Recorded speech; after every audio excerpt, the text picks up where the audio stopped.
Seguindo o próximo exemplo nosso aqui, com os comandos de se, então, se não, fim, se, a gente vai fazer agora um algoritmo para verificar se o número é par ou ímpar. Então, a gente estudou os conteúdos atrás, a questão do mod e do div. Nesse caso, nós vamos utilizar o mod porque eu vou verificar se um número divisível por 2, ele vai restar 0 ou não. Tá? Por quê, pessoal? O número par, se a gente analisar assim, pela sequência numérica, a gente sabe, né? 2, 4, 6, 8, 10, e por diante, é par. Né? 1, 3, 5, 7, 9, ímpar. Né? E os seus números que tiverem mais dígitos, que terminarem com esses, também vão ser para o ímpar. Né? Então, esse aqui é um caso que ele vai informar para o ímpar. O mod, a gente viu, né, a questão de explicação, né, teórica, com exercícios, inclusive, que ele é o resto de uma divisão. Tá? E por que a gente tem que fazer o resto da divisão aqui, que eu vou utilizar o 2? Justamente porque se o número for divisível por 2 e restar 0, ele vai ser par, por lógica. E se ele não restar 0, vai ser ímpar. Então, qualquer número que eu dividir por 2, ou ele dá resto 0, ou ele dá resto 1. Isso é matemática e também é lógica ao mesmo tempo. Mas de como que eu monto? Eu não sei se vocês lembram, a gente faria lá, como é que eu faço o resto de 5 mod 2? Eu colocava assim, ó, 5 mod 2. Daí ele ia me dar o resultado, né? Eu falei que o par, eu sempre vou usar o 2 aqui. Então, vou dividir por 2, ele vai restar 0 ou vai restar 1. Pensando nisso, né, como é que eu monto aqui? Eu vou utilizar número, que é a minha variável que eu vou digitar, mod 2 igual a 0. Né? Nesse caso aqui, então, se eu dividir qualquer número por 2 e o resto for 0, ele vai ser par. Certo? Concorda comigo ou não? Sim. Sim. Se não for par, ele vai ser o quê? Ímpar. Ímpar. Exatamente. Então, assim, por lógica, eu já resolvi aquela verificação se o número for resto 1. Não preciso fazer. Não preciso fazer um outro C para verificar se é ímpar. Tá? Justamente porque, na lógica que a gente deduziu aqui, se ele não é par ou é ímpar. Sempre vai dar uma resposta assim. Né? Então, é isso que a gente vai fazer aqui na execução agora. Então, o algoritmo está pronto, e vai verificar qualquer número que eu digitar se é par ou ímpar, e vai informar essa resposta na tela. Eu vou dar um F9. Diga o número para mim aí. Vamos ver quem. André. 12. 12. 12, vocês acham que é par ou ímpar, pessoal? Par, né? Ó, deu lá, par. Lembrando que o escreval poderia colocar o número é par, número par, né? Alguma coisa que identifique qual vai dar uma resposta certa. Vou dar um F9 de novo.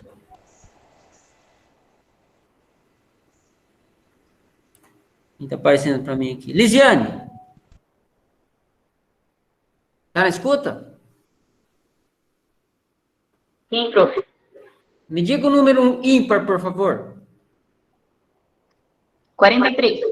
43. Então, vou digitar aqui 43. O Bruno saiu da reunião, ele achou que eu ia chamar ele. 43, ó, escreveu aqui número ímpar. Então, o que ele fez aqui na questão do algoritmo, né? 43 dividindo por 2, resta 0? Não. Verdadeiro ou falso? Falso. Aí ele foi para o senão e escreveu ímpar. É uma questão assim da gente analisar a lógica do algoritmo.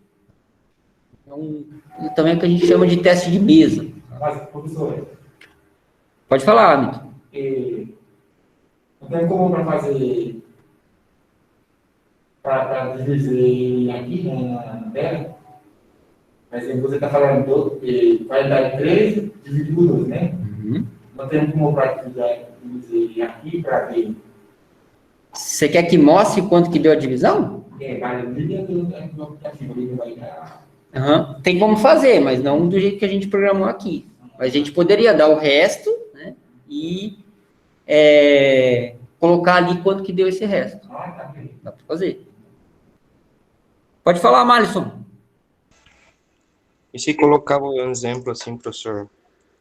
Eu sei que acho que não vai entrar em par e ímpar, colocar um número real ali, 18,7, vamos dizer. Nesse caso aqui, Ele não vai dar, né? a gente não poderia fazer porque ele é um número real. Lembra que a gente usa a mod div, somente pode ser número inteiro, tá? Então, esse aqui é um exemplo do algoritmo. Então, necessariamente, a variável tem que ser inteira.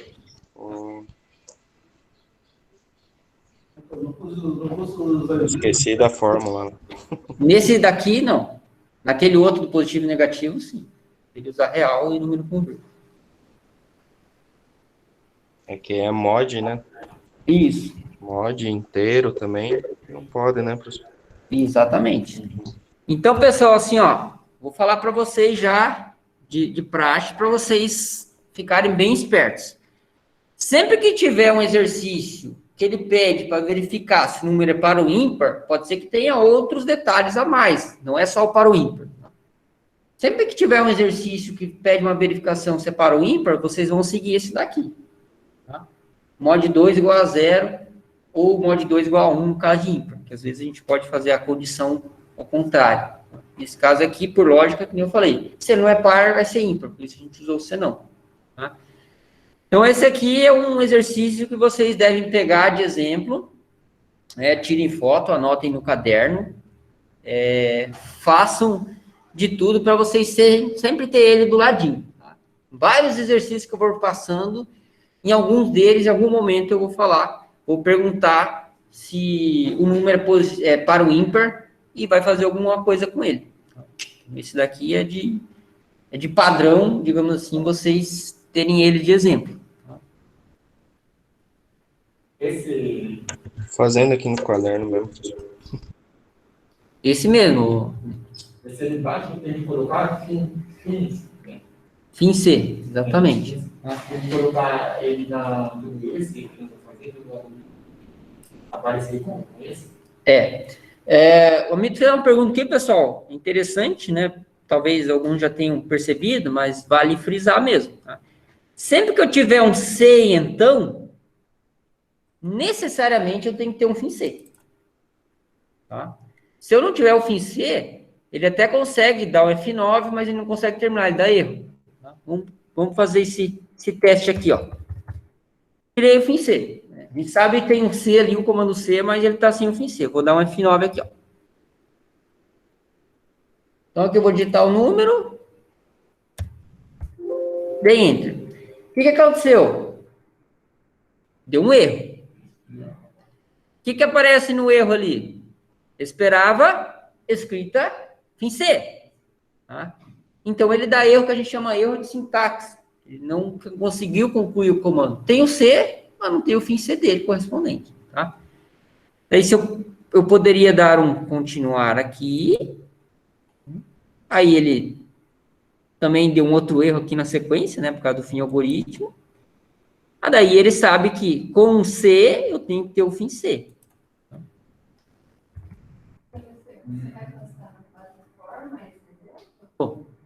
Uhum. Aí a gente tem digamos assim, umas formas da gente, talvez vocês tenham na cabeça de vocês, professor, mas se eu colocar o fim C no lugar errado, pode ser que o exercício dê certo? Sim, mas a resposta daí pode ser que dê errado. O algoritmo deu F9, compilou bonitinho, mas daí não fica como a gente deseja. Um exemplo aqui, ó. Vou colocar esse escreval ímpar após o fim C. Na cabeça de vocês, sem dar um F9, o que vai acontecer no algoritmo? Ele só vai ler par? Só vai escrever par quando o número for par. E o que mais? Não vai escrever de par. Porque esse cara é 5, ele vai contar. Né? E o ímpar vai dar erro? Também não. O Amito falou que não vai escrever o ímpar. O que vocês acham? vai dar erro, seria ímpar? Vai aparecer aquela... Porque esse já falar que ele tá na terminal, né? Já falaram. Por isso ele não vai escrever inteiro. Alguém quer falar mais? Senão vamos fazer esse teste aqui. Só vai dar par, então, qualquer número? É quase isso.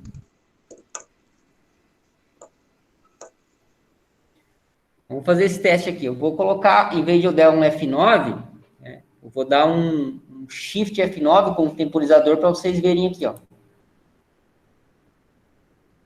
Parou no meu leia. Legal. E vem na tela preta. Diz o número para mim aí, Malisson. Vou falar um ímpar. 13? 13, vamos lá. Observe o passo a passo dentro do Visual G, o que ele vai fazer. Escreveu o ímpar, né? Sim. Nessa teoria, assim, o resultado tá certo? Não, porque ele seria par, né? Mas como você colocou o fim C ali, né? Não, o 13 é ímpar. Sim. Ah, não, tá certo. Eu não tava... O resultado estaria Ele deu certo. ímpar. Né? Ele deu ímpar, sim. Exatamente. Agora, vem Pequenininho. o que eu falei para vocês sempre testarem, não é só uma vez, teste em duas condições. O Marisson falou o número antes, né, ímpar. Agora eu quero que diga o número par. Fala o número par aí, Romildo. 12. 2? 12. Ah, 12. 12. Mas pode ser 2. Não, eu entendi, mas assim, é que eu dei o F9, eu queria dar um Shift F9 aqui.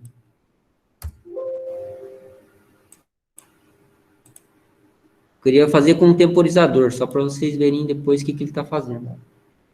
Então, ele executou, parou no lei. Agora eu vou falar o 12 aqui, colocar o 12 que o Romildo falou. Observem o que ele vai fazer ali nos códigos do Visual G, né, na execução. O que apareceu na tela preta? Diz ali par ímpar. Par ímpar. Tá certo o algoritmo? Não, né? Não tá, né? Não pode dar duas respostas, exatamente. Teria que escrever nesse caso, então, o quê? No resultado, digamos, correto para nós. Teria que escrever somente o par. Tá? Por que agora que escreveu o ímpar? Vamos ver se alguém sai a resposta aqui, certo? Porque ele leu depois do fim, C? Porque o comando está depois do fim C. Exatamente. Explicando assim, logicamente, né, agora, não só por algoritmo, o ímpar, ele está sempre escrito independente da condição. Ele está fora de C, então, e C não. Ele é um comando sequencial, é como se fosse escrever leia, sempre vai ser executado. Tá? Então, quando o comando está fora de condição, não adianta a gente pensar que aquela resposta vai depender de um verdadeiro ou falso. Entendeu? Então, por isso, assim, eu falei, esse exercício aqui, do jeito que está, a gente deu F9, ele compilou. Testou para o ímpar, deu certo, mas para o par já não deu. Então, sempre teste em todas as maneiras possíveis. Não precisa testar com números grandes, né, que nem todos vocês me falarem números fáceis, sabe, se é para o ímpar, né? Então, é nesse sentido aí que eu quero que vocês sempre testem o resultado de vocês.